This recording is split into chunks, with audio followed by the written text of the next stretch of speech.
In today's video, I'm going to be breaking down the best everyday carry. And now before you get started thinking your gun is the best, this is not for a specific gun, but it is for a couple of different categories. These categories would be your firearm, knife, flashlight, potential medical supplies, and other small miscellaneous items that might come in handy.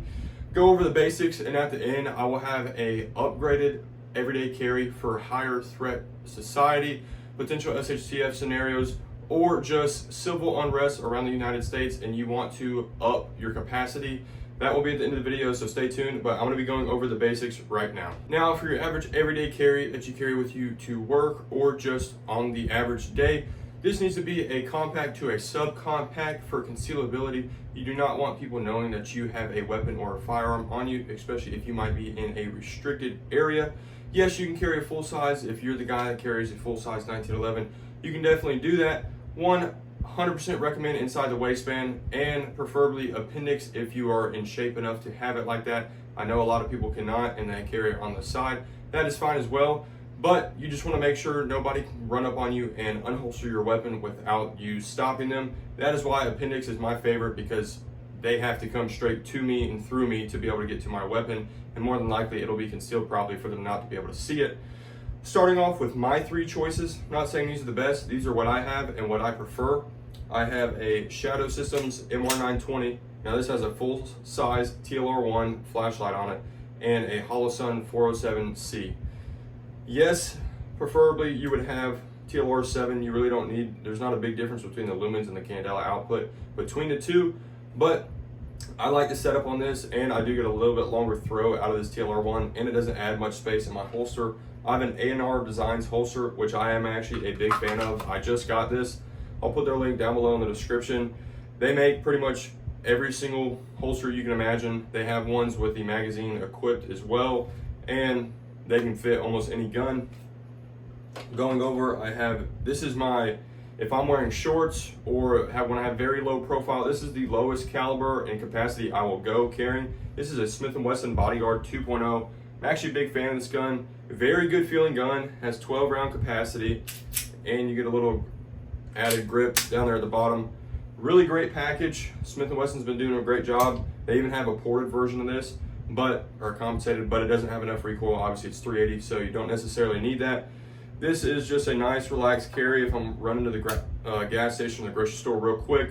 Just something nice to have. It's better than having nothing. And going over my main everyday carry is this SIG Sauer P365X Macro. Now this is compensated. This has a TLR7 sub and a SIG Romeo optic on the top. I do not recommend the SIG Romeo pistol optics, at least the older gen ones. I haven't tried the new ones, but nothing but problems from these, and I'm currently not carrying this because I need to get a new red dot for this. Kind of the pros and cons. This one is smaller than the MR920. I will hold them up side by side. And it has 2 more rounds capacity. Obviously I can get a bigger magazine for this one, but then it would have even a bigger profile. But this one's flatter shooting, has higher capacity. People have problems with SIG, it is what it is, but if I had to choose one out of my 3, it would be this one. 2 extra rounds and a lot flatter shooting. And typically when I'm carrying a firearm, I'd like to at least have an extra magazine near me. This is a Warriorland inside the waistband extra magazine holster. I know there's like Neomag and other like very low profile pocket clip-on ones that are nice to have as well. I mean, shoot, you can just have one in your pocket. Obviously this all depends on what you do for work and because obviously having a bunch of stuff in your pockets, bending over, carrying an appendix, bending over is kind of uncomfortable, but you have to make sacrifices to be prepared. Now I'm going to go over into the knives and flashlights, and then I'll go into the miscellaneous items. Now, like I said earlier, no specific knife or flashlight is the best. You might think that, and you can comment down below and I'll take a look at it. But just having a reliable, bright flashlight that is waterproof and it's not going to fail on you, and then having a sharp enough knife that will properly open and not break, or one that is super dull, is essential for everyday carry. Now, this isn't only for SHTF or self-defense. Just having a knife comes in handy. You make yourself a lot more useful to people. Cut open boxes, it depends what you do at work, but I use mine all the time. And then also just a lot of people sometimes need a knife, and it's nice to have. And it is also great for a last resort self-defense tool. Right here I have a Microtech OTF knife.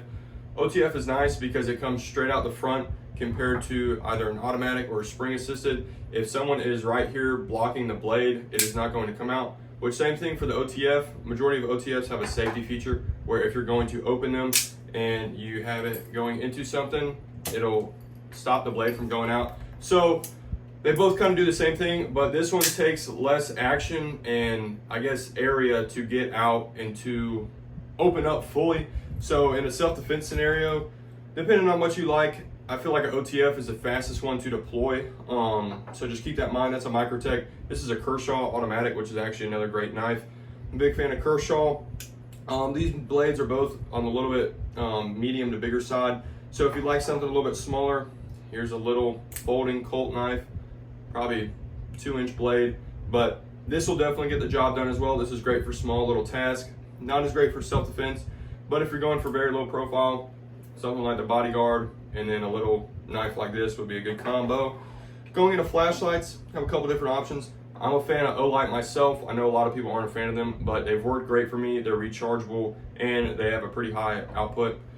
This is the Olight Arcfield Pro, I believe, or the Ultra. This has a green laser right there, and then it has very bright white light, and it also has strobe.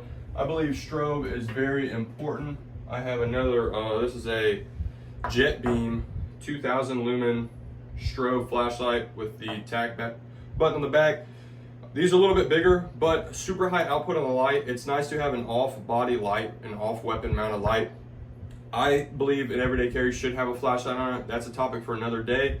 But if you have something with no rails or smaller like the Smith & Wesson Bodyguard, having a off weapon light is definitely essential. And people are right, you can't always be pointing your weapon with your flashlight at something. I mean, you're in public, you have to have some other way to produce light than just on your weapon, because you can't just be pointing a weapon with a light on it at everything. This is a PowerTac little flashlight, an E3R Nova. Had this one for a while, and it actually has a pretty high output, also has strobe. It's USB-C rechargeable. This is another kind of smaller carry. This one I carry the most because really you don't need that much light output, and it's rechargeable. It's honestly a really good carry. Something that I have on me at all times, and I will show you before the end of the video a couple other things. This is just a little Olight pocket flashlight. It goes on your keychain right there, and this little thing, I mean, it's kind of bright. It's not insanely bright, but I mean, if I'm working on my truck or doing something outside or my hands are full, I mean, I can just, it sounds kind of weird, but I can just put it in my mouth and just point it at whatever I need, and makes it a lot easier to do small little tasks when it's dark outside. That goes over the knife, flashlight, and gun kind of categories. Now, like I said, the best everyday carry is the one that you're capable with, the one that you train with, and the one that you are constantly practicing with. So, like I said, it does not have to be this nice, or it does not have to not be this nice. It can be much nicer. It's just whatever you're capable and content with using. Now I'm gonna go over into the other little miscellaneous items. Another one or two things that really come in handy. Like I said, I always have this Olight on my keychain, just pops right on here. I have a SOG key knife. This could be a very nice last resort, but more than likely this just comes in handy for opening boxes and stuff.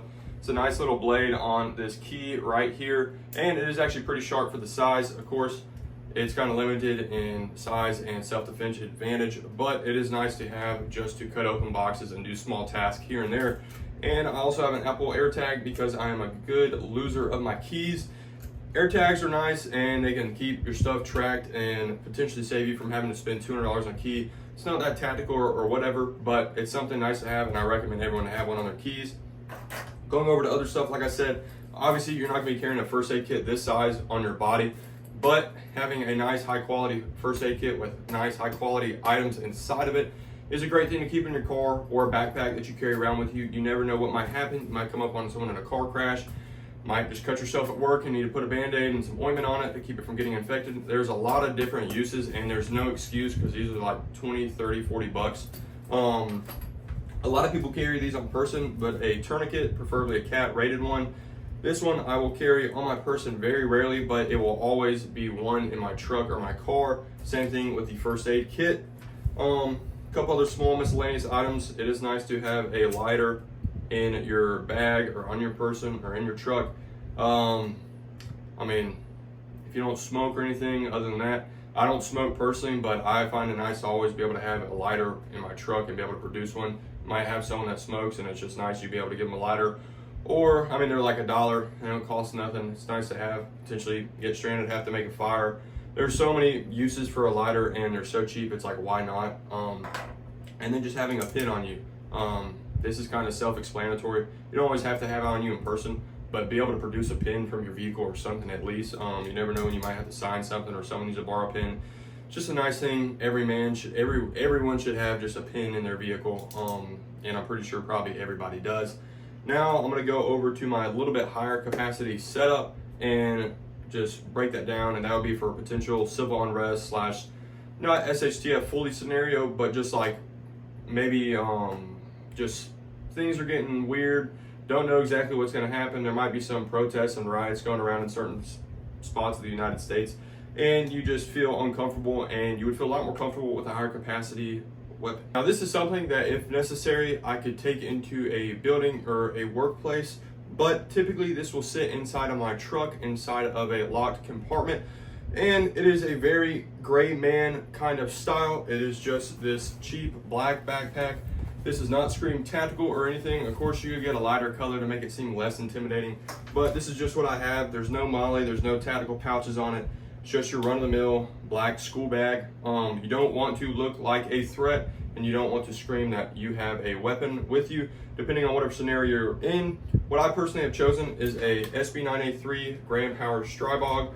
This is the 9mm one, and typically, I mean, it folds perfectly down into the bag and fits with no problem. Have a 1-point sling on it, Sig Romeo, and an Olight Odin flashlight with a pressure pad. I think it is essential to have a flashlight on almost any firearm. Obviously the exception of longer range rifles, hunting shotguns, but any self-defense, home defense oriented style, you need to have a weapon light to be able to positively identify something at night. I have a 9mm tuna can suppressor coming in for this in the future, and what I would primarily be running once I got everything configured properly will be 147 subs, be very quiet, and depending on the scenario, work in my favor. Right here I have 3 30-round magazines, so I have the capacity of 90 rounds inside of this bag. And with the gun, right now I'm just running 147, not subs, just 147 grain hollow points. Can typically carry 2 to 3 extra magazines for my main EDC very easily. We'll always have at least 1 extra in there. Depending on the day and whatever, I will either have a smoke or a multi-bang distraction device. These are from IWA International. This is a red smoke, just for whatever scenario you might imagine. One, either signaling for help, getting stuck in a potential riot or something, and having to pop smoke to be able to cause a distraction and get out. Obviously, these would be very unlikely to be used, but one, they're cool to have, and two, the rather have it and not need it than need it and not have it is kind of the same for these. And who doesn't want to say that they have a smoke and a flashbang?